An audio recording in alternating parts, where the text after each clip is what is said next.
Hello, let's go with metaphysical mutts today because I feel like that's a little fitting towards these movies. I'm Devin Shepard, I'm David B. Jacobs. and today we have guest. Oh, wait, no. We are the Cadaver Dogs. As you can see, we are missing our third host, and he usually does this, and I'm still not used to doing this. We don't have a third coast, We don't Devin. have a her. It's just us.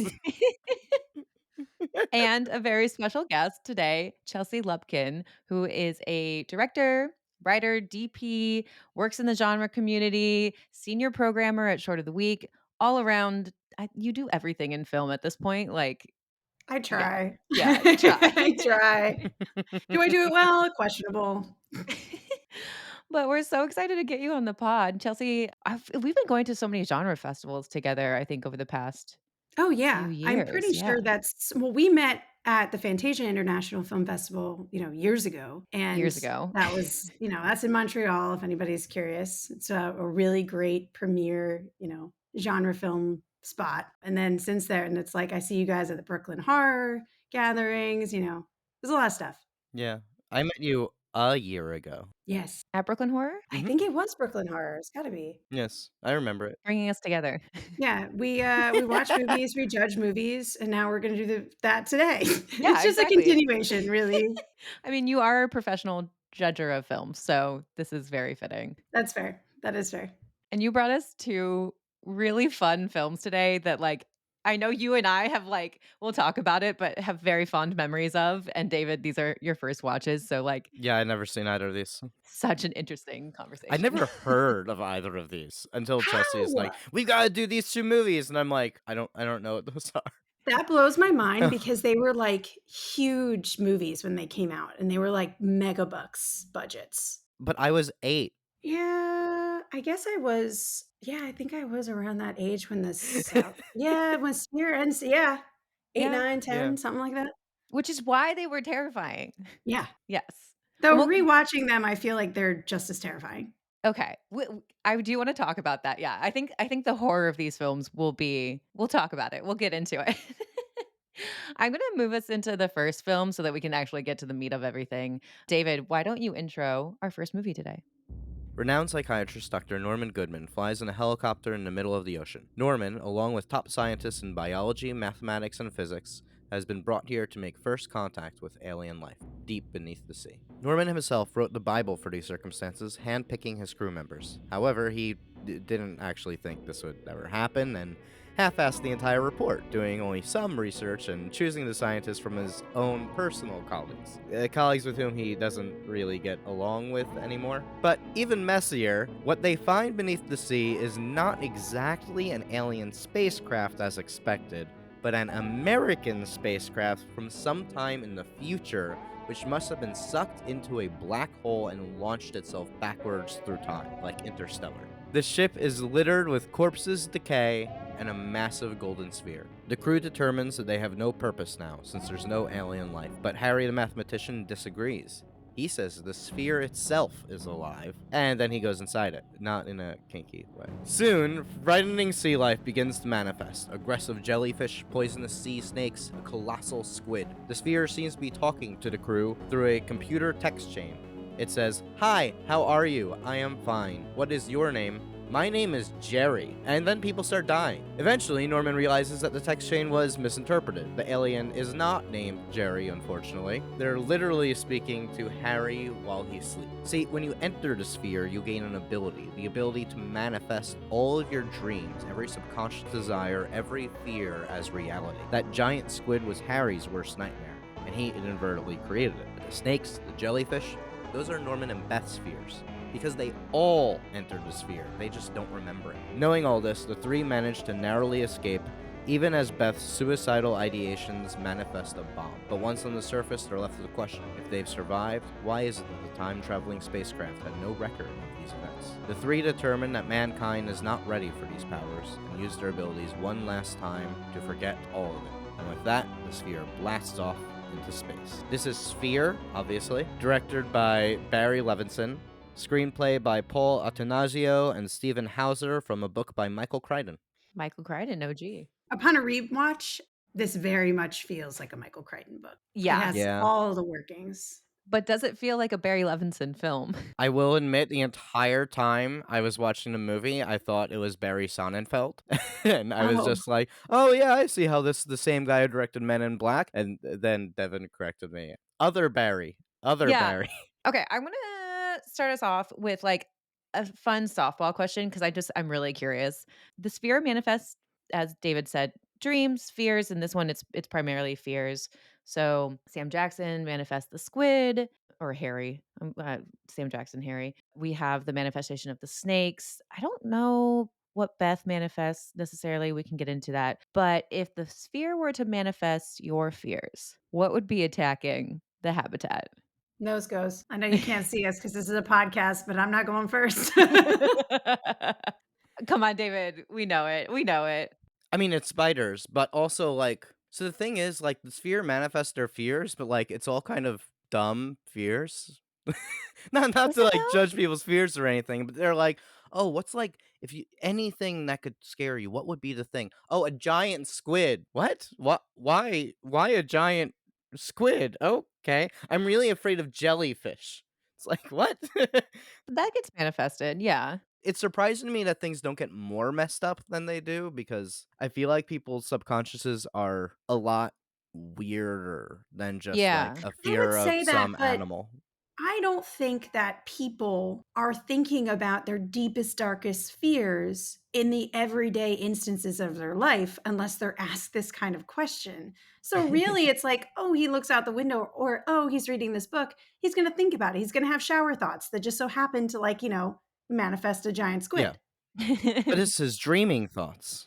This is true, but even so with dreams, I feel like, and maybe this is getting too philosophically deep, but like even when you're having a nightmare, I don't think that people necessarily go to the deepest darkest things. Like it just might be some Right. weird manifestation of just a random regular anxiety, like having your teeth fall out. Yeah, they're really Yeah. simple, and I mean, it's touched a little bit on this in this film too, with Dustin Hoffman's character. He says that these fears are childlike. Jerry is childlike, and I feel like that happens a lot, like, when you do talk about what scares you the most, and Chelsea and I were talking at the beginning of how this movie scared us as kids. Like, it's something so simple. Like, I mean, the snakes were terrifying. The jellyfish were terrifying. Oh yeah. And usually I'd find that, and David, your answer was gonna be spiders, and we all know the story from listening to the podcast that, like, that started in childhood, your fear of spiders. So, like, all these fears that we have today are rooted in something that happened, 20, 30 years ago.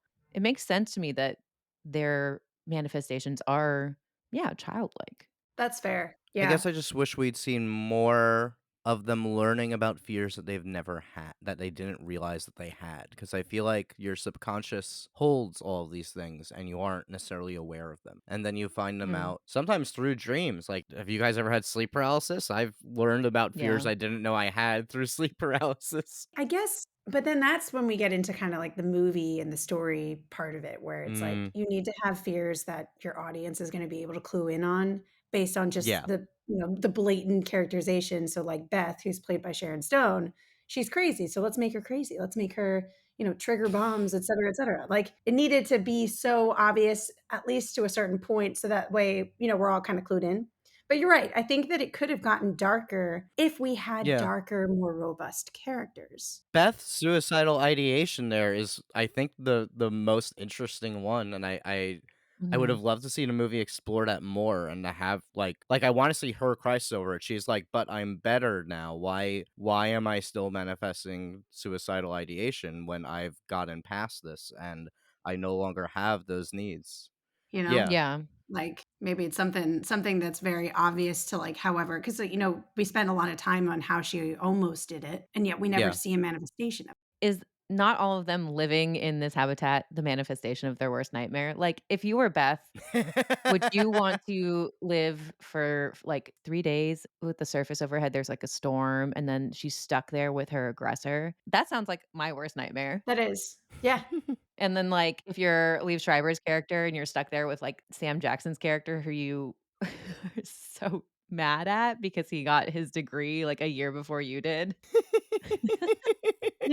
You're not wrong. But I do want to say with Sam Jackson's character real fast. So he's a mathematician, and we notice because the first line in the movie, they're like, "Oh, the spacecraft landed there in 1709. Then Beth goes, that's 300 years ago. And Samuel Jackson goes, actually, it's 288 years ago. But the movie came out in 1998, so it's actually 289 years ago. Ha! That's funny. I did find out about this. They did push there was, like, a huge I wish I They did read a little push. bit more about it. They did push it. It was originally supposed to come out the year before, and then they pushed it because of some I think it was like a it was a spending debacle. They spent too much money.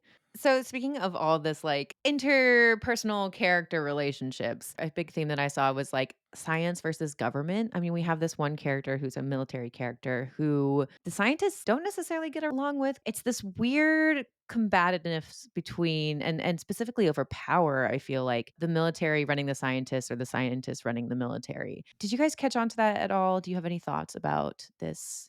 Yeah, the military is all just I guess they're portrayed like just not smart. They're not smart. They're just aggressive meatheads. I didn't like him. There was No. nothing that he said that was ever not yelling at somebody, angry at somebody, schooling someone, or putting them in their place. I don't think the military were depicted well in this at all. No. A whole plot point of the story being that Dustin Hoffman made up this report and nobody caught on to it. Like, it's totally fantasized, and the government's like, "Yeah, no, this is real, and we're going to spend millions of dollars on this." Which I think I got a little confused by it. So Norman, he has this report and it's this whole kind of guidebook of like if you encounter an alien. Norman Dustin Hoffman was specifically enlisted by the Bush administration to write this report that I guess they want a psychologist's opinion because they figured this would be a psychology experiment. And he was supposed to put a bunch of work into it, but it was also kind of like, oh, we're doing this just in case we ever encounter alien life. So it was like no one really took it seriously, including Norman. And then because of no one was taking it seriously, they also didn't really have any more of a plan beyond that. So then it actually happens, and all the military are like, "Oh, great! But we have this guideline that someone wrote specifically for this event." So And then insane. Norman is just like, "Oh, I completely half-assed that entire thing. I didn't think this would happen." No, then they fully take advantage of it. Yeah, I mean, let's just milk this. We'll trick the military guys, and we'll just, like, live out a couple days down here, get paid, and then we'll leave, and it'll be Because you know fine. what? Then that also depicts like the smart people as just being bad too, or at least morally unsound. Because even Dustin Hoffman's character, he takes Harry aside and he's just like, hey, well, they gave me $35,000. It was my first, mortgage payment on my house. And you're just like, oh, bud, that doesn't make it okay. It's not ethically okay. Isn't your whole job to Okay, like yes. treat people and like be the good guy and a moral barometer? What the hell? Well, Norman is just a terrible person all around. I think in this specific case, now that they have been enlisted, they're kind of stuck. I don't think they really have the option to just churn away and say, "Oh, I'm sorry, I made up all of that. We're not the people to do this. Goodbye, have fun, good luck." Like, that's not a choice. It's also on the military that they didn't, like, tell them what was going on before they brought them out. Yeah, that's But true. Norman told them not to. In his guidelines, it said, "Don't tell them." It said this should be a secret. No, That's funny. Norman. Norman. Norman It's all sucks. Norman. Yeah. Norman sucks. And just a little bit. I think it is, like, a little reflective too on what was happening. So this film came out 97, 98. We'll say 98, which is around the Clinton impeachment, and it was definitely during a heightened time of, like, people being really judgmental of the government and, like, us really questioning governmental power, And women. specifically and women, which we can Mm. see very much in Beth being the only female no, Queen Latifah, who is Yeah, a but they badass in killed this him. film. They just killed them all, like, So quickly. so The quick. other tech, I don't think we see her face for, like we see the back of her for the first 5 scenes that she's in. She had maybe 5 actual lines. Yeah. That don't appear until after Queen Latifah dies. It's like, God Yeah. forbid we have 2 women talking to each other in this movie. Yeah. Oh, no. Horrid. That actually Horrid. is pretty bad. It's pretty bad. Yeah, but I think power is definitely something that this film comments a lot on. I mean, specifically at the end, we get the whole speech from Norman who does talk about, what humans can do with this power and how we're not yet ready to have the power to manifest, which I think also is very much reflective of that distrust in government that I mentioned. You were talking about the Clinton impeachment during our outlining, and I wasn't really understanding the connection. But now you're talking about it here, I'm realizing, like, oh, yeah, it's Clinton had an affair with his secretary. Intern. Intern, Intern. yeah. Thank you. I was 6. Had an affair with his intern, who was significantly younger. And in the movie, Norman had an affair with his patient, who was significantly younger. Significantly younger. And it's It's fucked up. comparable scandals. Yeah, it's taking advantage of, a young woman. Oh, look at that. Something we're all used to, and especially at that time. Yeah, I think there are actually a lot now that you're putting it out, it's pretty clear how many story parallels there are to just the time that this movie came out. Yeah, and it's interesting because I mean, the book came out in '88, I believe, but I did not read the book, so I don't know how much they changed, but I feel like these specific things obviously are kept in the movie and are big plot points in the film because they're specifically mirroring what's going on in the '90s at that Yeah. time. Even if it's just a coincidence, it's still there. Yeah, and it's something that, like, attracts readers to it in the first place, right? Yep. Like, this is why things are why they get made. Unfortunately, that is not the only circumstance of something like this happening in the real world. So, Unfortunate. But yeah, you know what I think what's interesting, and again, like maybe, circling back about how this movie dives into so many themes of power struggles, it's Yeah. very Michael Crichton, where he creates these characters. They all have conflict with each other in so many different ways, whether it's, proving themselves against each other. For me, this whole entire film, at the end, it's like, "Oh, this is literally just like, is man good or evil?" Or like, are we ruled by the id or are we ruled by the superego? It's like such a simplistic power struggle like situation. It's Yeah, like, cool, there are primal. 2 sides, good versus evil. That's it. That's Yeah, it. that's it. But I do think that I think, the idea that at least they were intelligent enough by the end of the movie to say, "Hey, we're not ready for this power." I Yeah. mean, that's a little something, They it's learned a there. lot about themselves. I Yeah. mean, the more that you guys were talking about Norman and how he is not the greatest guy, it's like, I'm so happy, Norman, that you realize that at the end of the movie, like, "Oh, yeah, I'm not a good guy, and therefore I don't deserve this power." I'm like, "Thank you for coming to that realization." I You think it's know, the one time I've seen a man, like, apologize for I'm gonna make you assaulting a mad. woman. You ready for me to make Yes. you mad? Yes, go for Okay, it. so in the final scene of the movie, right, Norman turns to Beth and he apologizes. And this is supposed to be this Mhm. like big moment. But like then they decide to forget. So he doesn't yeah, have the accountability. Oh, you're This is right. bullshit. So everything yeah, that they learned is All the just growth erased. gone. yeah. Gone. Which is why he gets mad. Oh, yeah, and immediately Sam and him are like, "Why are you Why are touching you my holding hand?" right? Yeah. Right. I saw something where someone was made, I wouldn't even say an argument, just pointed out a tiny hint of ambiguity that Norman and Harry both have their "Why are you touching my hand" line, but Beth does not. So there Mhm. is technically a bit of ambiguity as to whether or not she actually forgot. I Ooh. don't know if Hmm. that's anything, but just throwing that out there. So women rule the world. I like it. She just lives with the secret and never tells anyone, but retains the experience or something like that. I don't know. I mean, I do like the idea, if only because technically this movie fails for a lot of story reasons. Forget the world building, forget the rules, forget the wrong math. Your characters have to grow from the beginning of the movie to the end. And Mm, because they forgot, by the end, nobody actually grows, which I think is a really interesting thing there But the psychologically. audience does. I don't The know, is that audience a does. thing of sci-fi, though? That the audience always learns more and debates more than the characters usually do? Maybe, but isn't a plot in general how your character changes from point A to point B? I mean, And yes, so 100%. but they do change, they just choose to lose what has happened. Like, right. Right. they did undergo the change, and we learned more about them in the process. They learned more about themselves in the process.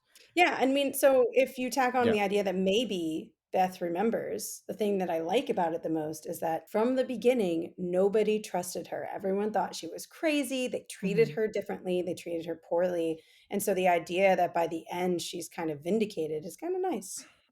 Yeah, I Yeah. think that's why I like it. It of all the people to remember, she would make sense as someone who would, because I feel like she's the one who sort of gains the most from having this knowledge in her brain that, like, but this happened. Yeah. Yeah, and just to add to, a woman and Beth specifically being ready to hold this power, what she manifests is the bomb going off and thus, like, keeping the sphere and Mm, everything, all the secrets down in the ocean, which I would argue is what they do at the end because they think that's the best idea. So she already had this idea arguably, before anyone else did. She's just setting off bombs to kill themselves to save the world. She just does That's it so interesting. preemptively.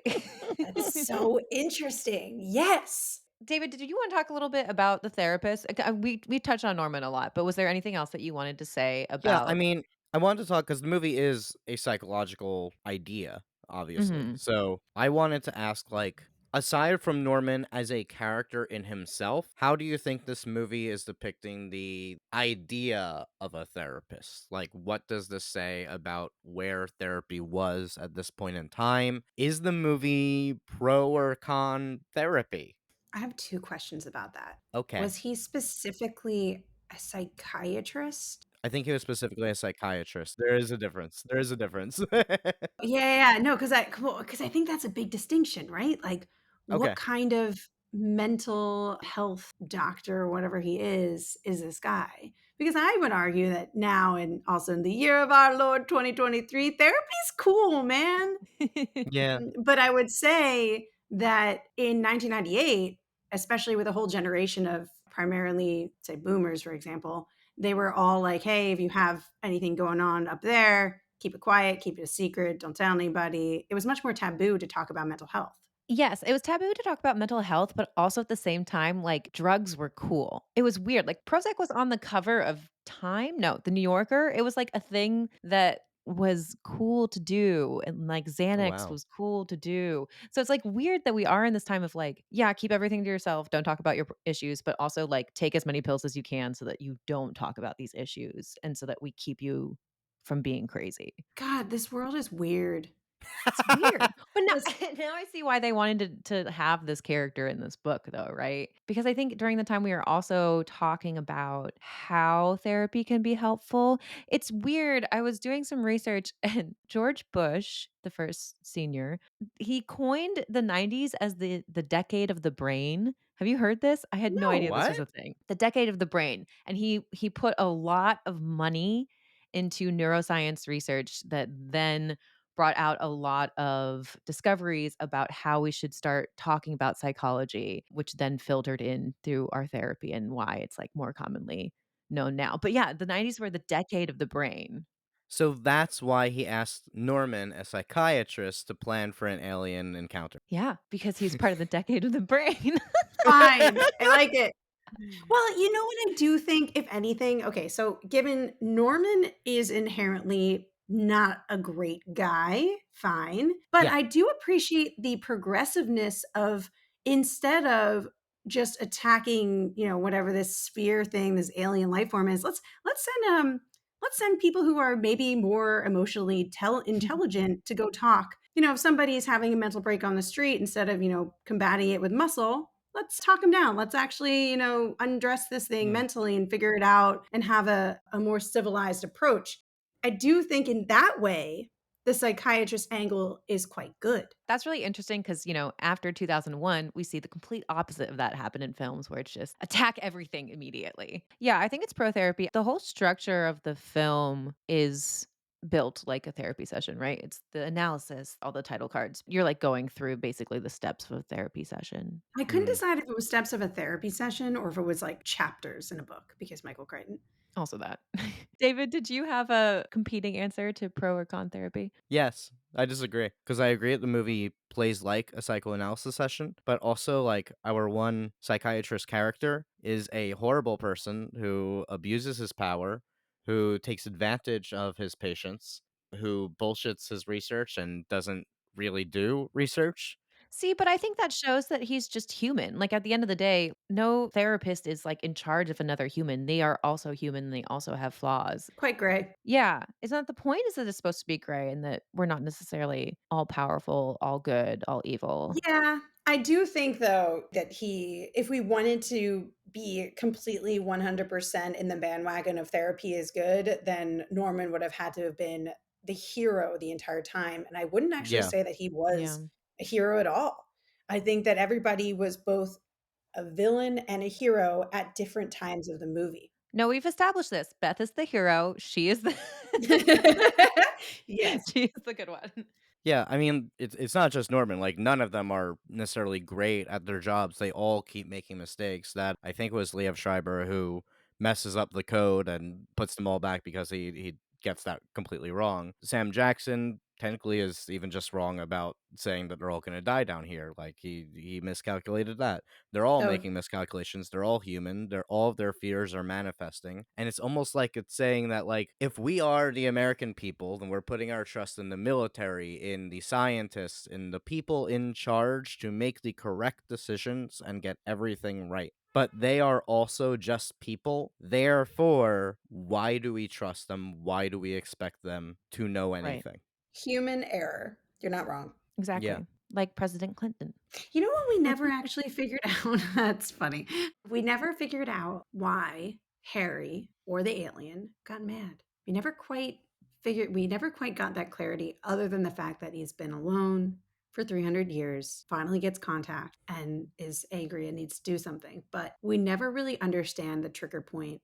There's never really like any kind of resolution other than the fact that this thing escapes. But in the Yeah. time travel theory aspect of it, we're going to see it in another couple years. You know what I mean? Because technically, this ship is going to get constructed by what, 2043? And then they're going to go out and find it and bring it back. So now we're in like a time loop. I find it interesting that the sphere leaves at the Hmm. end. Well, it Yeah. has to because then the ship has to go get it, right? Right. Time Wait, travel. They have to See, go get it. gotta go And get it. it's the 3 of them that push it out, though. that's a paradox, though. Like, the Yeah, sphere isn't necessarily a bootstrap paradox. Bootstrap paradox is when the thing only exists within the time loop. So, like, you have an object like the sphere. If the sphere were in the ship and then it comes back forward, then that means it doesn't have any point of origin or point of end. It literally exists within this loop, could. and it would be completely separate from everything else. The way to get around the bootstrap paradox is if the sphere existed before, then it came back, and it's just like a little zigzag in its timeline, essentially, instead Who of a loop. knows? I imagined it was more like a Yeah. loop. I mean, one theory I had, this is a completely me theory that I was thinking about, is that because we don't know what the sphere is, we don't know where it comes from, we don't even know how old it is. What if the sphere is literally God itself? Like, they reference God a few times. They talk about, like, the Mm. eels are Mhm. not God's creation because they're Harry's creation. But what if the sphere is literally the God that created everything? Because its powers are creation. God, is Michael Crichton only talking about creation? First it was dinosaurs. Or actually, which one is first? Did Sphere come out first or did Jurassic Park? Hold on. Movie wise, Jurassic Park. Book wise, I don't know. Book, that's what I want to know. Book release date was 1990. So Sphere, Oh, you said was Sphere 88? came first. yeah. Boom. Yeah, but where does sci-fi begin? With Mary Shelley and Frankenstein and creation. Always comes back to there. God, creation, science. And Jurassic Park is definitely a Frankenstein story. Absolutely. I don't know if Sphere is, but I love how this came full circle. Get it? Okay, I just need to like also to circle back on something because I realized that I haven't answered your initial, did you say it was a softball question? Oh, yeah. What would be my fear? Here's what I'm going to say about this. And some of this might sound a little insensitive. So here we go. ooh, What is it? The Ocean Gate?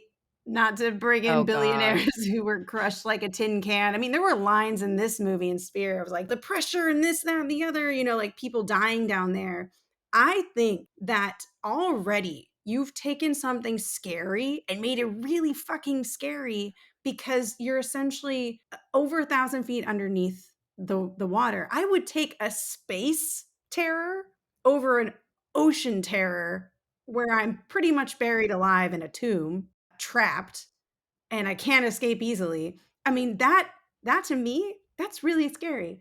This is already nightmare fuel. I would say that just being down there, that's a hard nope. No, absolutely not. Goodbye. I don't Yeah. need to see it. And I wonder if I would make it worse by imagining squids or if I would imagine escape. Honestly, at this point, I would be imagining escape. Escape. Yeah. And that has to be going through their minds at some point, right? So why is it only their fears that manifest? It's I weird. don't know. I mean, I think it's so claustrophobic. You're in the dark, it's cold. You could run, you could drown, you could get crushed, you could go insane. Like everything that yeah, is like a really deep, dark fear is already happening because you're in this extreme environment. Right. yeah, and I think that's why it's only their fears manifesting because they're in this environment where they're stuck with a bunch of people who they don't like in the middle of the ocean, at the bottom of the ocean, and like their brains aren't going to necessarily be going to happy places. They're not really enjoying Yeah. this. No, It is a darkness. little weird that no one ever manifests a sex fantasy, but I mean, honestly, you're not I agree with that. Especially because you could cut the tension between Norman and Beth with a knife, Oh, yeah. You can't mess with free will, though. It's like the God thing, right? they I guess. do. They're Do they? messing with everyone's perceptions. Mm. Like, in the end, when they're not sure where they are, like, they are affecting each other. There's even a theory that nothing is actually manifesting physically, that it's all basically a series of group hallucinations, that what is really happening is that you are changing people's brains and their perceptions, that they are seeing all of these things, and thus they become real in the theater of the mind. See, that's kinda how I read it, that it wasn't real. I mean, it could be real, but you still have the control to turn it off. It still has consequence. Totally. And I mean, I know we're gonna get into this later when we talk about the cell, but technically, there's a lot of lucid dreaming parallels with this, is that if you're conscious enough Mm. of what's going on, you can control the world that you're creating or how you're Mm, navigating that sort of Mm. dreamscape. But I think that in a lot of ways, this nightmare fuel acts like that. I like that. totally. Lucid dreaming is fun. Okay, let's get to know you a little bit now that we've heard all your thoughts about Sphere. Ah, she's making a very frightened face right now. No. Listen. So you are a filmmaker, obviously, as we've touched on, and you're also a programmer. What are some things that you're working on now? What are some things to for our listeners to know you about? Because we know some of your past work. We saw Lucy's Tale at a couple film festivals. It was making its circuit around, which is an awesome short horror film. Thank you. I saw Lucy's Tale on YouTube years before I met Chelsea. Then as we're all hanging out at some point, because I'm like, oh yeah, I made a few. I did this one, Lucy's Tale, and I'm just like, wait, I saw that. What? Okay. So wait, can we you know what? This makes me so happy. I'm also gonna give a shout out to one of my producing creative wifey, Sarah Calavano, who works on all my movies with me. Hmm. This movie, when it was released on Alter, which is Gunpowder and Skies horror platform, neither one of us, and me included, like I especially did not realize that it was going to blow up the way that it did. It's one of those things where, as a filmmaker, because like, hi, I'm a filmmaker. Hi. Hi. I want people to, watch my movies and everyone thinks like, oh, the feature film is the big quintessential thing. And like, yes, I'm a senior program at Short of the Week. And I think that short films are really awesome. But it is still very hard to be known for short films because they don't necessarily think that they're as elevated or as special as a feature film. And yet, Lucy's Tale, for one, I think it's like at 6.1 million views or something like that. The amount of people who just know that short or come up to me and talk to me about it, there's like reaction videos on YouTube and on TikTok. It just like is the gift that keeps on giving. It's wild. The fact that you knew what that was before you met me is really cool. I'm really proud of Lucy's Tale. I'm working on a feature adaptation of that screenplay. Woo! Somebody give me money out there. No, just Woo! kidding. You're not kidding. No, but actually give But her money please. because it's really amazing. And then I have a couple of features in development. One that I really hope to make in the spring, again with my creative partner and a couple of different production companies. And hopefully, we'll see me in production in the spring. When is this coming out? January? January. So Oh, let's that would hope that be I'm January. making a movie by spring. Knock let's wood. manifest it. Let's I think manifest we it. should manifest it. Yes. Great. Yes, like Let's the manifest Great. sphere. all our fears that Yes. Chelsea will be more successful than us. No. But the one thing that you can look forward to see, and I think both of you have probably already seen it, is Scooter. It's another short. It was at Brooklyn Horror. Yep, I that was saw the when we one. met. Yeah. Yes. And it's going to be also on Alter in February. So you'll get to see that. And it's Oh, a really nice. fun feminist demon horror, maybe. So, I look forward to Maybe. rewatching it. Yeah, I caught it overlooked because I yes. loved Oh, seeing that's right. Charlie evil. Oh, that's right. Yeah, no, you do. You know all the people. I mean, like full disclosure, if you are a New York filmmaker, you all work together and you all make like if you're doing it right, you're just shooting the shit and having fun with your friends making, weird horror movies. That's isn't that what we're all supposed to be doing? It's pretty accurate, yeah. That's pretty Yeah, much yeah, that's it. there it is. Wait, so the one that you're shooting to, and I know you can't probably say much about it, but is it the sci-fi script that I read? No, it is not. Okay, so you know what? There is a little lesson here, or at least a good takeaway for any filmmakers out there who are struggling to get movies made, which is that it takes time. I know which movie you're talking about. A different horror movie is happening, Okay, okay. but be patient. It'll all happen. We're all manifesting all the movies. I can tell you one thing about the movie that I'm hopefully going to be making in the spring. Ooh. It's definitely a cabin in the woods movie. It's all very contained. It's pared down, but it is a spooky movie, and that is all I'm gonna tell you. I expect nothing less. I have so much faith that it will at least be spooky. Yeah, people die. That's all you need to Oh, yes.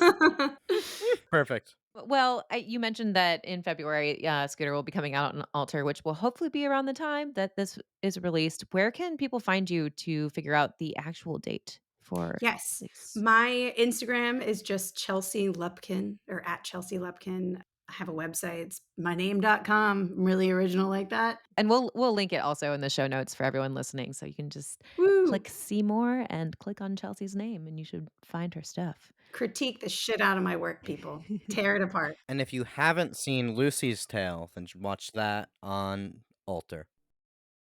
Devin, kick us off with the next movie.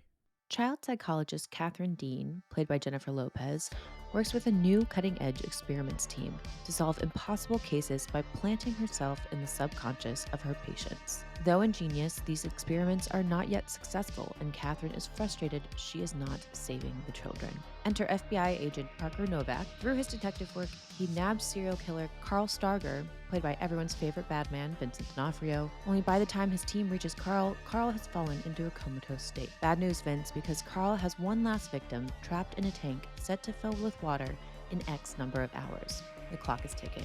The FBI's only hope is for Catherine to enter the mind of the serial killer and discover the location of the tank. Catherine goes on a dangerous quest through the surrealistic mind of a, quote, madman, learning of his traumatic upbringing and the atrocities he commits. Carl pulls on Catherine's heartstrings by appearing to her as a child. She empathizes with him and loses herself in his mind, believing this reality is now hers. Vince goes in to save Catherine and is also able to discover where the victim is in one swift go. Case solved. But Catherine isn't done. She goes back, only this time she brings Carl into her own subconscious. She gently drowns the kid Carl, ultimately killing the real Carl and saving him from his cruel reality. This is The Cell, written by Mark Protasevic, directed by Tarsem Singh. I mean, but he died though. He did die. Yeah, he died. Yeah. Which, like, why the fuck did they let her do that? Like, she's just They a didn't. therapist they hired, and then she was like, "I'm gonna save him," and then kills the serial killer. Well, they didn't let her. She just kind of did it. She kinda did it, but then, like, there's no accountability. She just sort of, like, locked herself in and everyone's like, well, because like, that's the other thing. Unless you've been in this program, I mean, do they call it the cell? I don't even know what they call this mind thing. One of my questions was, "What is the cell?" Like, what is it? I have no But idea. the thing is, like, they don't really know what she experiences, Catherine. I mean, Yeah. they never really explain how it works. I mean, unless you've been in it, why would you ever know? For one thing, they can't prove that she made him die. For all they know, he died just coincidentally. For another, they can't even Exactly. prove that this works. There is Exactly. no That's true. proof that it works. You have the rich guy in the beginning who's like, "How do I know this isn't all hallucination?" Even like you would think they would get the proof when it's like, "Oh, but by talking to him through the machine, we found out where she was." But you could also say, well, the cop was having a hallucination, and in the hallucination, he saw the symbol that he'd already Already seen, seen. but Right. now linked it to what it was. So he like did a little trippy journey, like he did the mind journey thing, and realized like, oh, I know that symbol. Oh, I know where she is now. I figured it out. There is no hard evidence that this machine actually works. So there is no way to prove that she killed him. This is okay. So technically, I know that it's trying to portray psychology or psychiatry or whatever the fuck as they're trying to make it so, these medical mental professionals, however the hell they are good guys because essentially it's their system that allows the cop and Catherine, played by the Jennifer Lopez. Ugh, I love her, but to find the bad guy. But the one major flaw in all of this, in my opinion, that makes it bad and just as villainous as anything else, it lacks consent. 'Cause it's Mm, like, "Here, enter mm. my deepest fears and learn everything about me that I'm not telling you." Let me just go in your brain. Let me just Yeah. dive around, look around a little bit. Which I think she does bring that up when they're talking to the FBI about it, and she's like, He's not consenting to this, like, I need to be, like, okay with it." Yeah. Oh, because I guess with the kid, the guardian is consenting to it. Yeah. But then you think about another facet of consent that really blew my mind in not a great way. I think this movie is also trying to depict cops as good guys, Oh, it authority definitely as is. good guys. Yeah. However, coming back on that consent, where does Vince Vaughn get off on making out with Jennifer Lopez in this serial killer's mind, knowing that she's out of her mind? Wait, did that happen? Did I totally Yes. Did erase that that from my happen? brain? I Yes. also erased that in my brain. I used my sphere powers to forget that, Yeah, yeah, apparently. yeah. So they're on the bed. This is when she's already kinda lost and she's got that weird face mask thing, and it's, like, very the iconic, the My cell next Halloween scene. costume, yes. Yes, and then he takes off the mask and he's like, "Catherine, Catherine," like, "Hello," and Vince Vaughn's sorry, like, I've always felt like he wasn't likable, and I never understood why they always made him hero characters. He's just Yeah, kind of skeevy to me. yeah. Sorry, Vince Vaughn, if you ever watch this. I can't you just be better, okay? I'm sorry. But in general, he's just like, "Catherine, Catherine, it's not real. I'm trying to save you. I'm trying to save you." She starts to, like, seduce him and try to make out with him, and then he lets her. What the Yeah, that's not okay. no. Ugh, The ick. way women are portrayed in this film is very interesting, though, because like, is it in a good light? Is it in a bad light? They're obviously sexualized in some way, but at the same time, I'm Some? like, "Well, yeah." But Ooh. I kind of feel like there is a lot of feminism in here, though, but beyond the sexualization of their bodies. Yes, but, like, So I have it there's a lot to talk about with the gender dynamics, but can we get back to that? I want to get into the outline order. sorry. And I had a way to do that. I had a transition. If that's okay. Mhm. Is that okay? Oh, yeah, yeah. Cool, cool. Fuck, where'd my outline go? There we go. But off the propaganda though, because there's definitely a lot of propaganda in this movie, but also feels kind of like something that was really popular in this era. That in the 1990s there was a huge boom of movies that focused on the serial killer thriller. It was all these thrillers about Mhm. serial killers. It was often about the police pursuing the serial killers. And I'm wondering if you guys have an idea because it feels like this is such a 90s thing. Like, obviously, there's serial killer thrillers before, there's serial killer thrillers after, but in the 90s, it seemed like a very specific movement. Thoughts? Why did that happen? Why I the don't know, 90s? because Why like, serial killers? it's very Yep. Seven meets Silence of the Lambs is the Yeah. cell, except Meets in a Inception. weird meets Yeah. it's either Inception or The Matrix, which is also another thing to think about, is, like, all of the Yeah. '90s is straight up, psychological, let's get into your brain space, so, Yep. obviously, we just talked about Sphere, but then The Cell, and then, like, when you think about The Matrix, I mean, that was a big iconic moment of, let's make, whatever is in our brains reality. Yeah. This movie definitely took the Which leather from The Matrix. Yes. yes.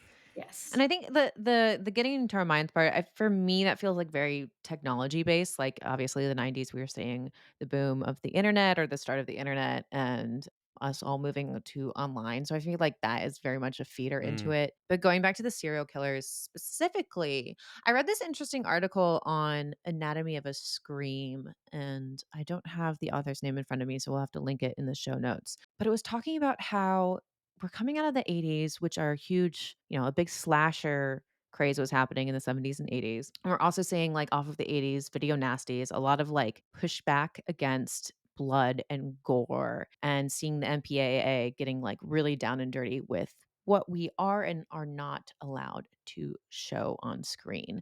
And this article is talking about how the '90s serial killer thriller craze was kind of a response to that in terms of let's keep the darkness of these characters, aka the slasher characters, but get rid of the blood and the gore and make it more of a police procedural. Procedural. Nope, I can't say that word either. Procedural? We can't say Procedural? any words today. We just had daylight savings time. We thought we were We gonna had too lose an much hour, but sleep. then we gained an hour, which was surprising. So then we thought, "Oh, we have an extra hour," and we wasted it all, and then we wound up losing even more sleep as a result. Yeah. Go on. Thank you. Yes. Well, that was it. I just thought that was really interesting, and I'm like, yeah, no, that makes sense. It's kind of like a gothic horror craze in terms of like we got Yeah. real dark visually in the 80s, but then come the 90s, we were like, okay, we can't show blood. Let's talk about it. Let's talk about gore. I think that the 90s serial killer movement, as far as like interest in an adaptation on movies, was much darker, in my Yeah, opinion. It's way darker 1000%. than the crazy like slasher movies. You can understand they're just monsters. These people are just Yeah. monsters and they're going to go kill you. But with serial killers, I actually found that the narratives in these movies are much more fucked up. They're more like, sick, twisted. The first thing that, like, upon the rewatch of The Cell, I was like, "Who wrote this? Are they okay?" No, but you're right. It's weird that, like, yeah, we went to, okay, they're big scary monsters. Now let's try to understand the scary monsters. Why are Yeah. they the way that they Yeah. are? Yeah. Let's maybe not necessarily empathize with them, but learn from them. What are we doing wrong as a society to create the monsters that we have in serial It feels a killers? little bit to me like I mean, the movies are at least striving to be more realistic. That doesn't necessarily mean they are, which I understand how completely unrealistic most slash movies are, but regardless, that doesn't mean these are more realistic than Right. slashers still. But they're trying to be. They have the presentation as though this is a grounded story that could be real and could actually happen. By the way, the authors of that article I found were Kathleen Killian Fernandez and Chris Vander. It's spelled Kaay. Yeah. um, so yeah, I don't know if these actually are more realistic. I think it was like a rebuttal to we've talked about why the slasher craze happened in the 80s before with like all of the there was some suburbia disheartening with the suburbia of America. There was some backlash Mhm. against Reaganism. There we go. We got him in the episode and family values and all that. But now here we have like a decade later and people are kind of sick of slasher movies and critics have always hated them. So they're kind of just saying, okay, well, let's do that, but a little bit different. And Yeah. Silence of the Lambs is probably the one that really kicked it off. Like there Yeah. were a few before. Like I think Manhunter came first, but with Silence of the Lambs, it won all the Oscars. It was a big deal. It's still beloved today. It's an amazing movie, and it kind of just created the new template that everyone was trying to copy for the next decade, Yeah. and Totally. not necessarily as well. But can I just say that okay, so given I don't always hot take trust Rotten Tomatoes. But the Yeah. Cell got Okay. a pretty bad score. And I would say what's interesting about this is like quite a few psychological thrillers and horror movies that I love also got a very bad score. But in general, like, yes, there are some movies that did it better than others. Do I think that The Cell was groundbreaking? In some ways, kind of, yeah. Like the fact that Mm. we get into this headspace, like the art. Can you imagine what this Oh my script god. must have looked like to be like, okay, well, we need to somehow chop something like Silence of the Lambs, except we're going to go in their headspace. And then you just see these like twisted funhouse, almost, haunted house type. Like the imagery is still just so haunting. It's so good, and there are, like, so many specific artist references that this director makes, and I feel like it's no surprise that Yeah. this director directed the REM music videos. It's like, yes, this is a giant REM music Oh, video, right? Yeah. yeah, that makes 100%. sense. This would be a music video director. This movie's fucking Yeah. beautiful, by the way. The It's imagery is beautiful. amazing. The DP, I think he only does music videos. I think this is the only thing that he did. It makes perfect sense. It's just visual eye candy, but at the same Yeah. time, I'm also kind of like the horse slicing, the women who are looking up at the sky, talking on the sand. I mean, those things, I can't unsee them Yeah. Yeah. That horse thing gave me nightmares for ever. ever since I first saw this film. I was Yeah. like, "I'm not seeing this again." I like the staircase. The Yeah. staircase. It's It's so good.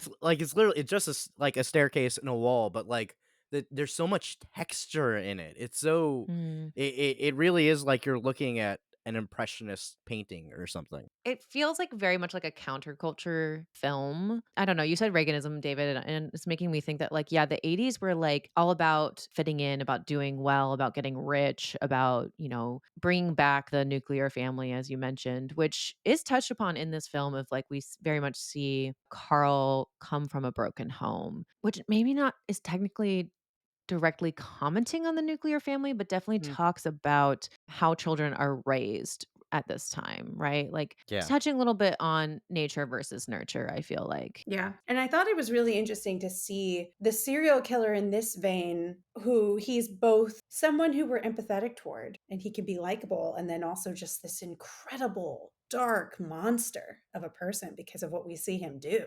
Wait, so you did empathize with his character? Only when Catherine does. Mm. Only when she speaks Mm. to him in certain places, and we're like, okay, I understand. Because at the same time, we have to believe there's some sort of goodness in him, because otherwise, why would Catherine go back in? That was always like a hard one for me to It's a reach. hard sell. It's hard, but I think it's very much part of the conversation of the film and doesn't necessarily give us like a black and white statement here.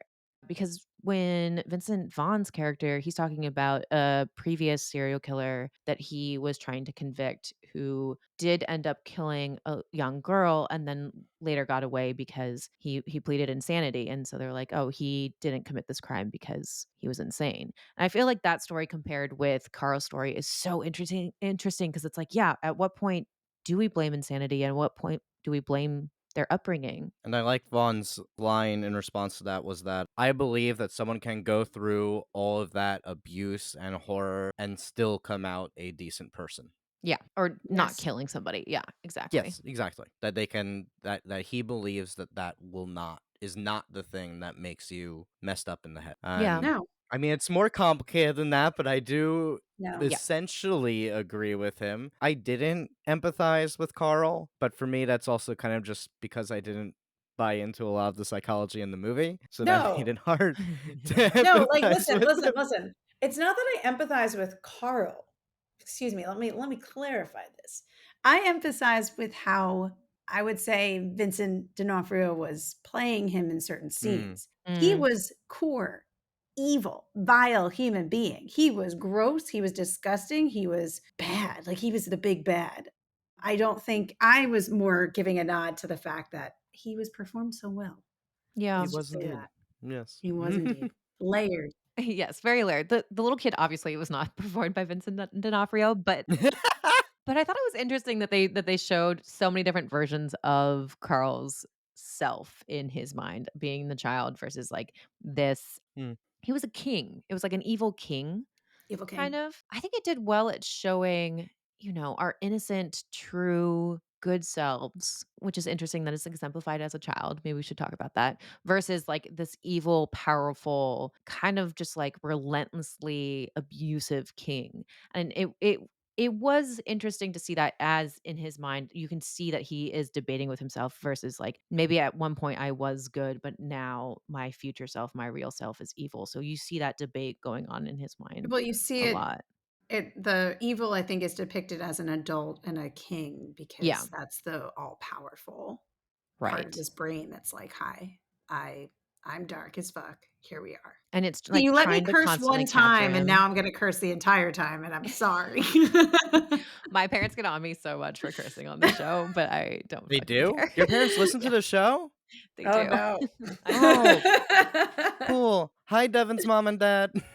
That's adorable. "Hi." The king's always trying to capture the kid too, right? So it's like I think the sympathetic part for me is like, oh no, he wants to keep some goodness in him, but he's like constantly trying to fight against this evil. But in the end, like evil's gonna win, which is kind of sad.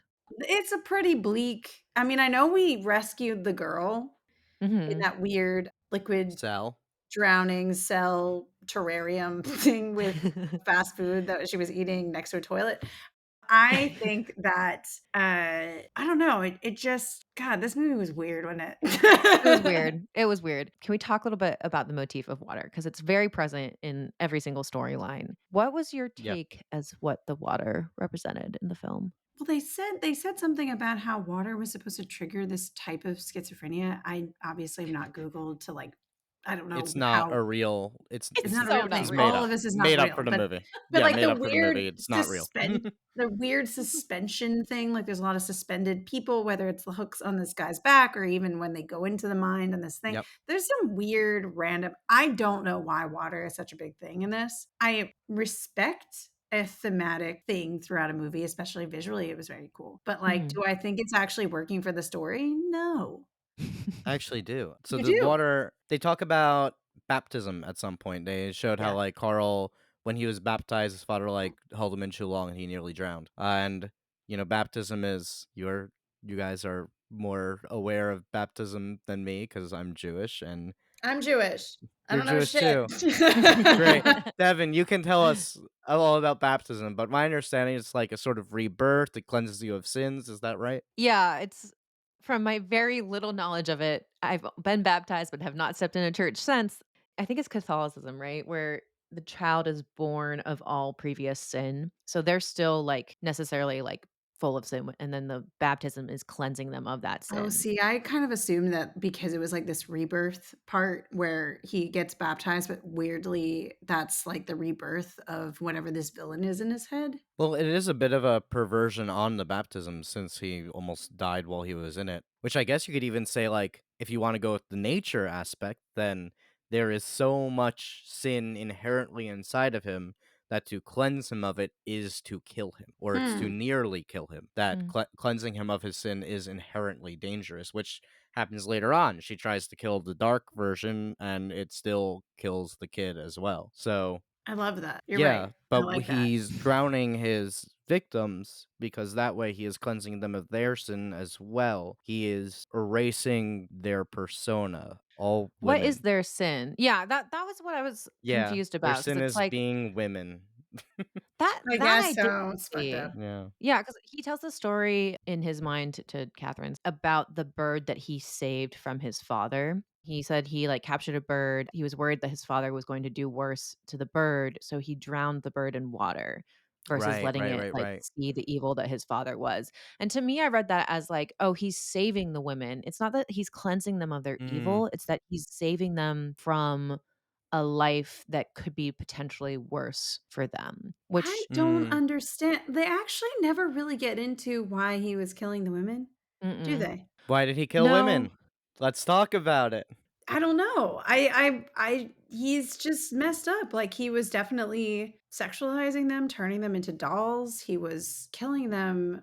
They don't really explain why. Yeah, the dolls thing is interesting. To me, I read it as he views men as evil. I mean, like his father was the person that he Mm. knew and like really understood the most, and his father was arguably evil. And so I kind of see it as, I mean, relating it to the bird story, that he's taking these women and saving them from a world of them being abused, of them having to face men, of them being like he sees them as something that is precious and able to be saved. And he sees reality and men specifically as something that you don't want to face and that it's better to die than to live in I did catch that. reality. Yeah, Yeah. which makes no sense, but okay. Oh, yeah, Okay, makes no Carl. sense. I Okay, mean, Carl. yeah. Well, he's crazy, Chelsea. I know he's crazy. I mean, of course, also, we drown them and again with that water motif. David, did you have any other thoughts about the water motif and why he kills women? I mean, I went with the more obvious interpretation of why he kills women, which is that it is sexual. Yeah, I think Why that's though? Why it. did you see it as sexual? He does Does the he thing. though? Yeah, he absolutely, Yeah, yeah, he's absolutely. masturbating. But Yeah, it's he just was a close up of masturbating. his face, right? No, And no, he's no, just babe. screaming? It's his He face, but his arm is like reaching down. He's going like and he's shaking, and yeah, I'm the like, oh, he's whole bars masturbating. were Yeah, going, like, he was nasty. Ugh. yeah. I mean, I what Necro I mean, were his Yeah. arms also strung up? Like maybe he was doing more of no, just a jerking motion. No, okay, only his his arms were back. free. Yeah, His his arms arms were were free free. so that he could masturbate. Okay. Gross. Dude Let's needs move Cool. on. porn. Dude needs God, porn. dude I mean, he does. has it. It's The dolls. Cell is a monster of a movie, let's just say that, and it's still just as freaky as it was the first time I saw it, way too young. Way too young. Yeah. Yeah, now rewatching it, I'm like, yeah, Yeah, why? what is this I'm rated? Cell I'm is this guessing R? R. gonna assume it's R. Oh, yeah. Since There's no way. there's masturbating and naked Yeah, there's a lot of corpses. stuff. Yep. Yep. Woof. I feel like we kinda touched on everything in some weird way on the outline, but did anyone have anything that they wanted to say No, specifically? let's compare it. Let's do it. I mean, the thing that we saw that we keep coming back to for both of these is like both of these movies talk so much about evil versus good in a way of like through humanity, right? Like each one touches on, are we inherently evil? Are we inherently good? What is the gray in between? How do we become evil if we become evil at all? Are we born evil? And I don't know where I'm going with that. That was just the theme, the common theme. Well, yeah, I mean, it's like I think the common theme that I'm seeing also, like, are people just monsters? I think a lot of Yeah. people like, there is this critique of what makes us good and bad, and when can we cross that line? When do we cross that line? Whether it's, in sphere of manifesting something that can kill their friends, or is it in something much darker where the intent is very much forefront in your brain and you're kidnapping girls using your dog as a as a tool to Oh, the do dog. that. Hmm. Yeah, I think that there's something that's explained on both levels of like both subconscious and conscious. Do you think either of the films make a substantial stance on is man inherently good or evil? I think Sphere just says that we're not really emotionally mature or developed enough to make bigger, grander decisions, But there's hope. There's but hope there's that hope. like I think with Cell, if you are a monster and you're born a monster, those you're unforgivable. I think it makes that argument pretty clear. I don't think it makes an For argument. I Carl, Carl is unforgivable. I agree that he's unforgivable, but I don't think that the movie is arguing he's unforgivable. I think that the movie makes it a point that she basically mercy kills him, that she does yeah. forgive him. She says like, "Oh, it's not your fault," and killing him is not like you must be punished. This is a mercy to you. He asked to be killed, and she says, "Okay." But I think she's the only one who felt that way. Because remember, even Yeah. some of the other characters were commenting, like, "Isn't it weird? She took the dog at the end. She adopted the dog." Yeah, but she's our perspective character. I think we're meant to agree with her that we're meant to be like, oh, she's the one who's seeing what everyone else can't see. Which, like, even aside from all the inner workings of his brain, like he lets himself get caught. Like he knows that what Fair. he's doing is bad, and he lets himself get caught. Yeah. They Mm. make that point in the movie that like, oh, we found the hairs of the albino dog. That's a really rare thing. The killer, it's weird that the killer would mess up this bad, even though it's not in the real world. That happens all the time. But in the world of the movie, they're like, it's really weird he would mess up like that. So it's almost like he wanted to get caught. And the idea Yeah. to me is that, yes, he wanted to get caught because he wanted to stop this and couldn't stop himself. So he brought in outside forces to stop him. Which parallel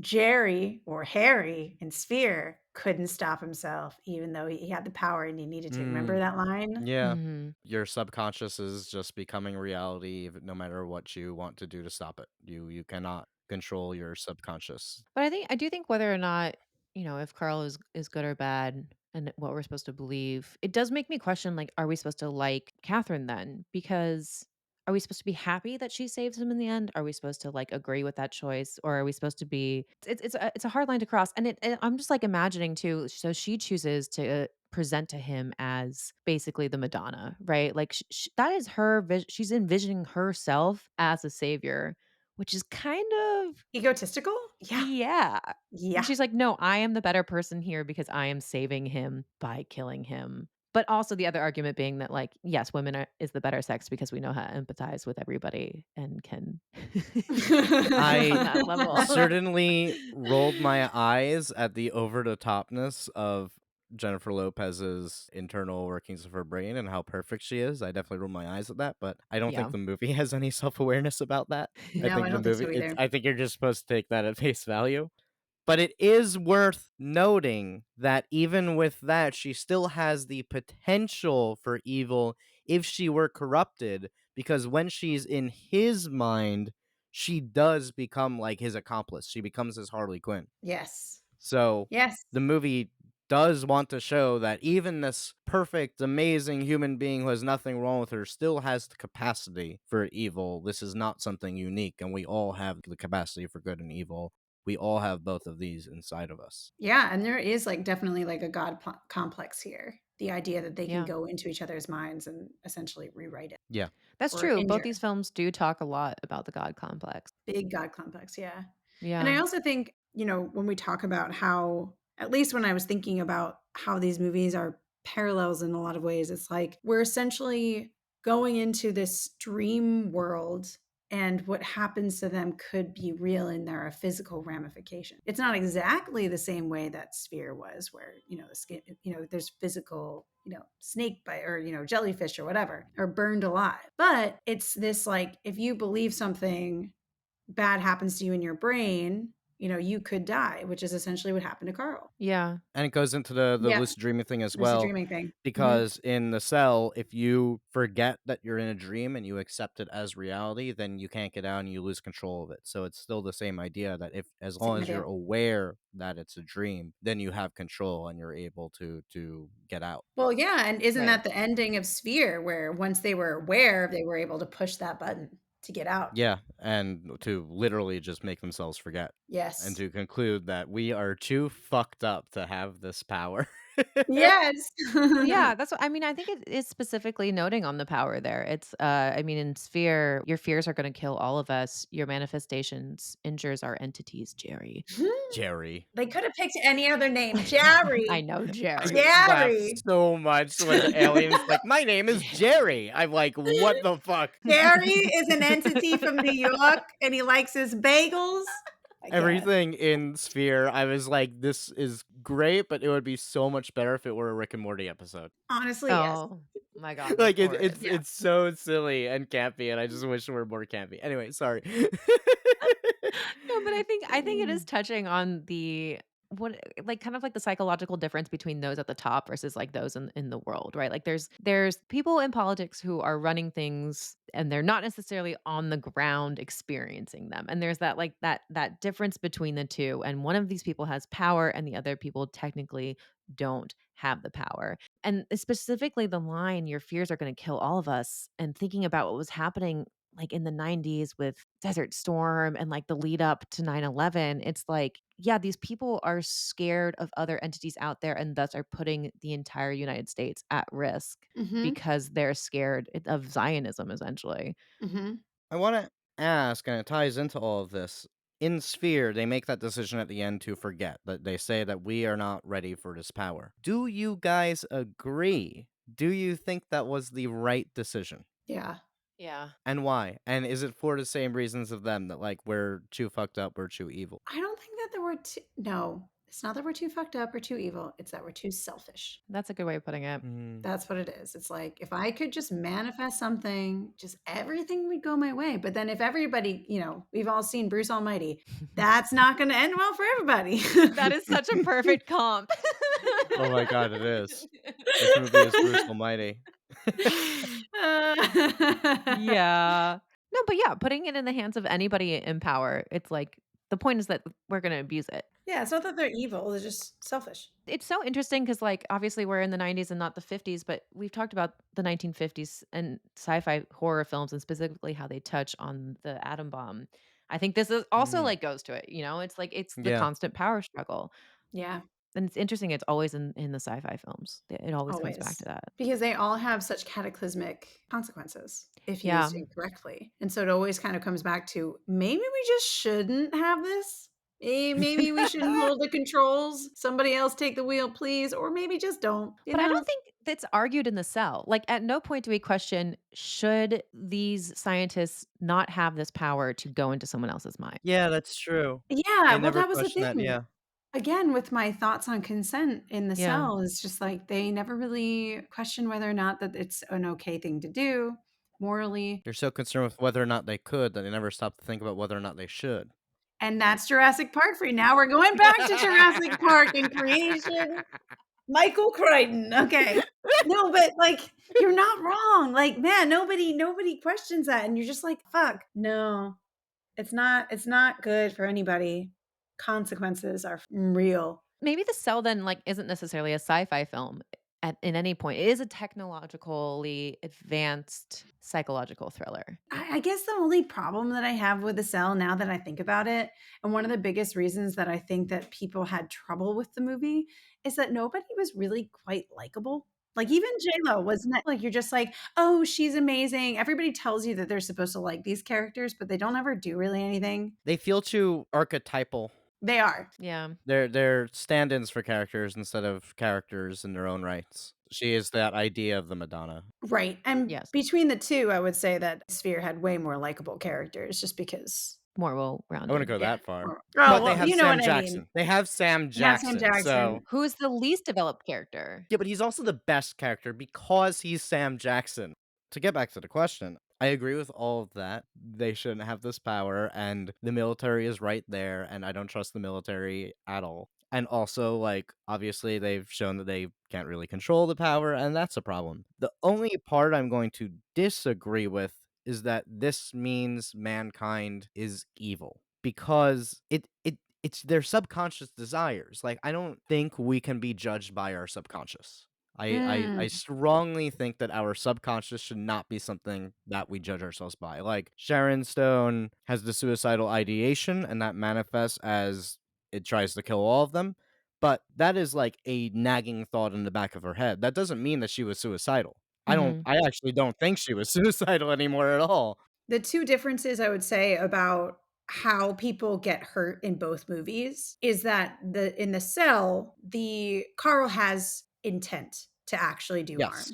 harm, but Mhm. in Sphere, they do not have real intent. At least Carl has intent in the real world. In the dream world, you can debate that as to whether or not this is his intent. Also true. But Mhm. in the real world, he obviously has intent. He chooses to Yeah. go and kill women. Mhm. But both argue that it's based in something that happens in the subconscious, right? Like, that's the Yes. whole reason why we go into Carl's mind in the first place is to uncover the subconscious that fuels his actions. I mean, again, it's also very again, the serial killer motif of the '90s is like, we need to understand our enemies in order to act against them. But, like, the fear of Sphere is that anything you think, anything in your subconscious will manifest as reality no matter what, and that's a completely different ballgame. Because like, this isn't an accurate way through which to judge all of mankind because we do have choice. We do have the ability to choose, "Okay, that part of my subconscious I can act on, but this part I'm gonna not do that. I'm gonna find some other way to relieve that and not like, Carl had the option to just like watch some fucked up porn and not actually kill anyone. Yeah, agreed, but also, you know what I think is also you're kind of bringing up something, and again, I think it's the problem with the end of the movie Sphere, which is Mhm. that technically, they could have used this for good. Why did they all just jump into scary shit? Like, Mhm. why did nothing good happen for them, right? Like, why Did none of them have sex dreams? not Yeah. right? And something that, like, they don't answer themselves, because like, even Norman's like, "I don't know why, but, clearly this is what happens." Right, right. Yeah, well, that's because he's a bad psychiatrist. You're at the bottom of the ocean in a scary environment, encountering alien life for the first time with a bunch of people who you don't like. Of course, your brain is gonna go to dark Yeah. places. I'm surprised your brains didn't go to darker places. You guys are probably not that fucked up because it was all pretty tame. I mean, but, like, truly, like, right off the bat, we decide that we can't trust Norman because Norman lied about the whole Yeah. report. Yeah. How is he a responsible, trustworthy narrator? He's not. The other curveball with The Cell too is, like, they kinda blame everything on this made up schizophrenia disease. They're like, regardless if he did have the choice, he didn't have the choice because he's sick. And that was an excuse, another motif in a lot of '90s movies of, like, Yep. Yeah. there's gotta be something specifically special wrong with these people that they're like that. They never go to, "Well, maybe he's just like that and he's a piece of shit." Right. And we've talked about this on previous episodes, but it's also pretty problematic to say, like, oh, well, he's schizophrenic, so he can't control himself. Like, that's not what schizophrenia is. And the data on schizophrenia does not support this at all. People with severe mental illnesses are much more likely to be victims of violence than Yes. perpetrators. Yeah. Studies are mixed on whether it even has any correlation with an increase in violence. Some of them say there's literally no correlation at all. You're just as likely to be violent whether or not you have schizophrenia. So it's like pretty problematic. And like the Yeah. fact that they use a made up version of schizophrenia, I read that kind of like, in Silence of the Lambs, It's there's a messed line up. like Buffalo Bill's not really transgender. I kind of read it Oh, that way where no. it's like, oh, we realize that this might be problematic, so we're saying it's not the thing you're familiar with, and that addresses the problem, right? And it doesn't Yeah. really, like, it's still problematic. Thank you for recognizing it as problematic, but it still is. Yeah. Yeah. Any final words on either of these 2 films? It was a ride. It's It definitely a was a ride. ride. Yeah, let's get it more into your thoughts of what you thought specifically, going to Rob's favorite section, the bone review section, where we rate films on a 1 to 4 bone basis. Let's start with our guest, Chelsea. No, don't do it to me. All Yes, right, I'm gonna do fine. you. What was your rating for Sphere? Well, it definitely wasn't as good as I remembered.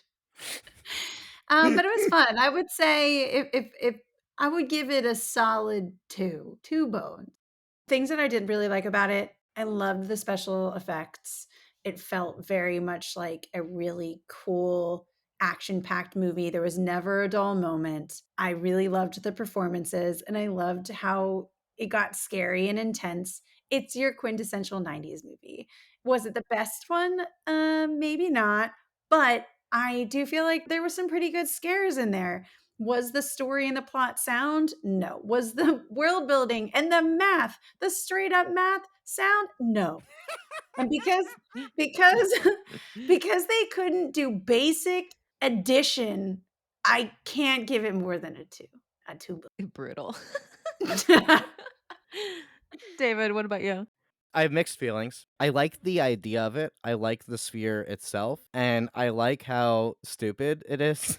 The fact that, they introduce Sam Jackson. He goes, "Ah, yes, the year 1709. Right now it's 1998, so that was 288 years ago. I'm a mathematician." And that's just incorrect. I love that. I think that's amazing. I was laughing so hard. There's an alien named Jerry. I mean, there's not really an alien named Jerry, but there's an alien named Jerry. Like, this is amazing. This is like top tier shit. And the ending is really cool, actually. I love the ending. I didn't expect it. I thought they were all gonna die. I really wish the movie played into its camp aspect more, and I think it takes itself a little too seriously for its own good. Like, it doesn't feel self-aware of these things, and that makes it harder to buy into a lot of it. All of these scientists are very bad at their jobs, which is the point of the movie, but they keep wanting you to respect everyone, and I'm like, I don't. They're all really bad at their jobs, and none of them should be here. I wish that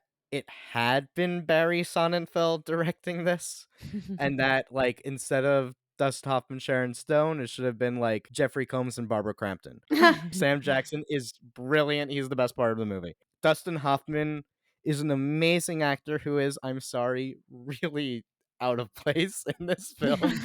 It felt like he was a little bit aware of it being campy, and that's just half-assing the movie, and also just a little bit taking it too seriously at the same time, and it just feels like he's in the wrong movie. I just wish the whole thing were campier, because it's a cool idea, and it would be really fun if it was more self-aware. You wish it was Deep Blue Sea. That's all I'm gonna say.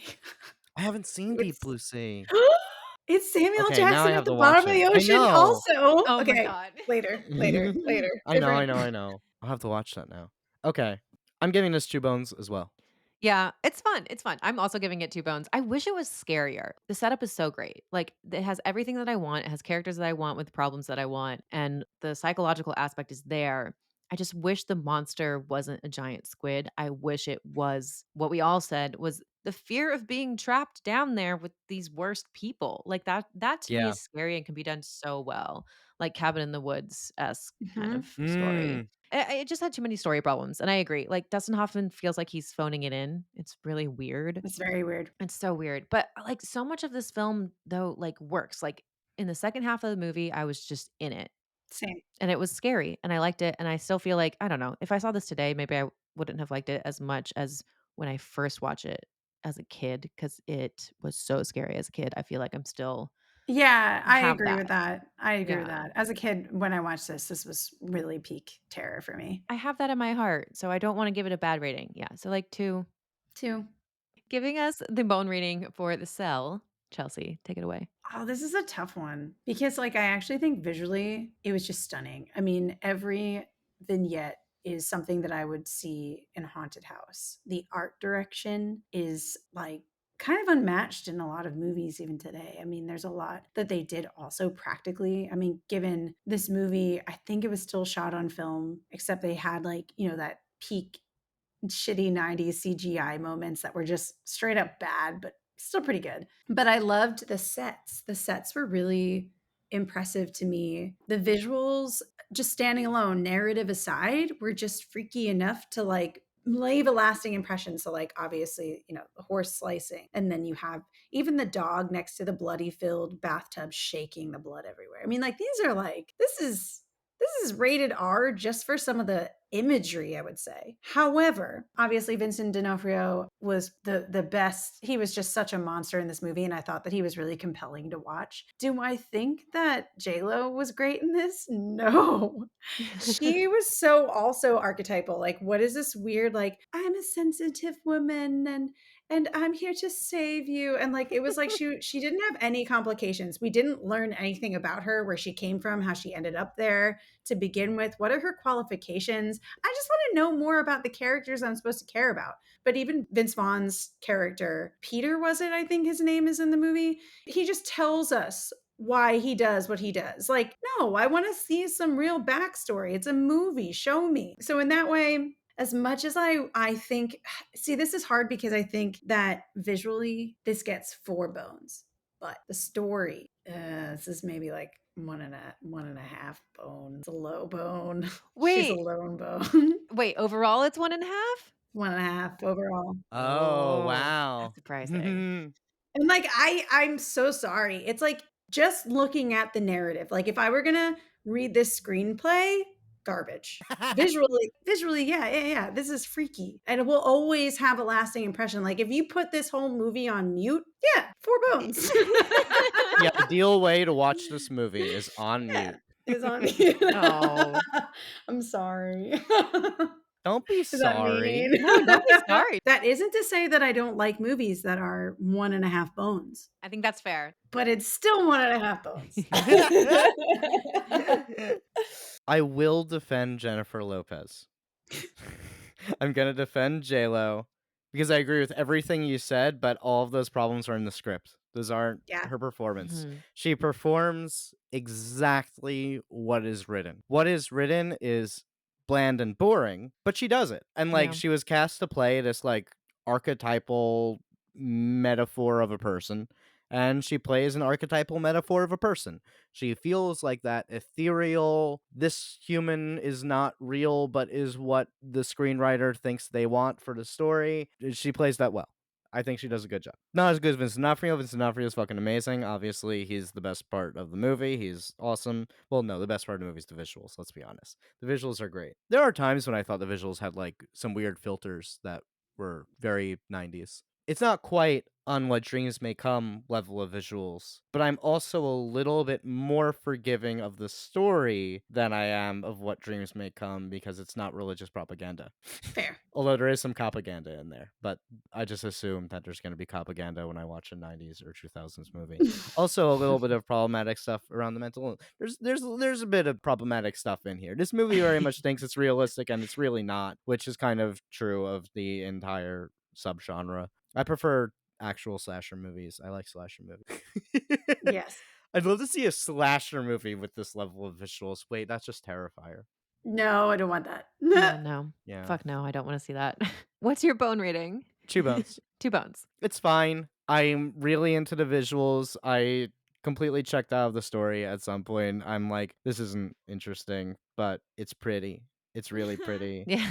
It's not just pretty visuals for the sake of pretty visuals, but it's pretty visuals that say something, that means something, and that Mhm. add layers to the flat story. Yeah, I don't have much to add to both of what you guys said because I totally agree.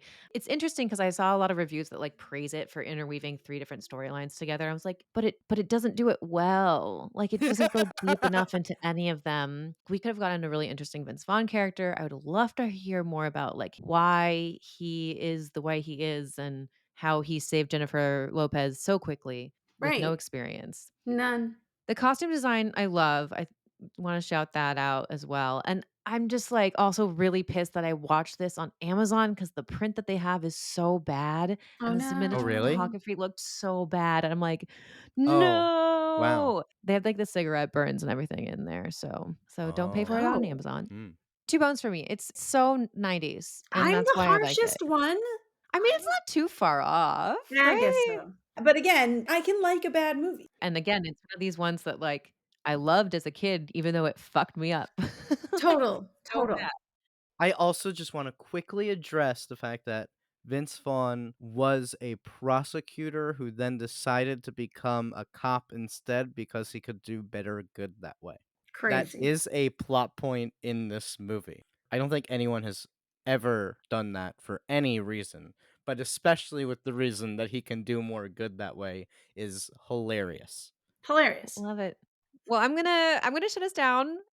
I'm so happy we finally got you on the show. This Yes! was so much fun, and we gotta talk these Yay! movies because, like, we were both very excited. And I finally saw the movies. Which I think are definitely part of, like, this weird subculture of horror genre, and, like, these 2 Yeah. movies get nods in so many other movies. Guys, thank you so much for having me. I was so nervous. I was like, "Hi, I'm here.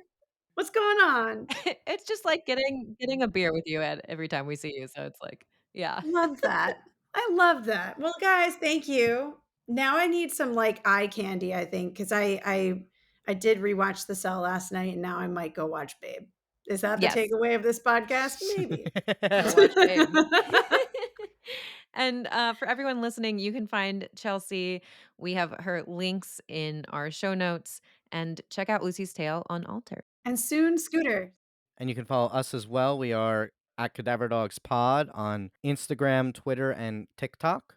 We'd love to hear from your thoughts, or if you have any recommendations for future guests, episodes, whatever, please send us an email. We are cadaverdogspodcast@gmail.com. Also in the description. Thanks, Mutts. Peace. Bye.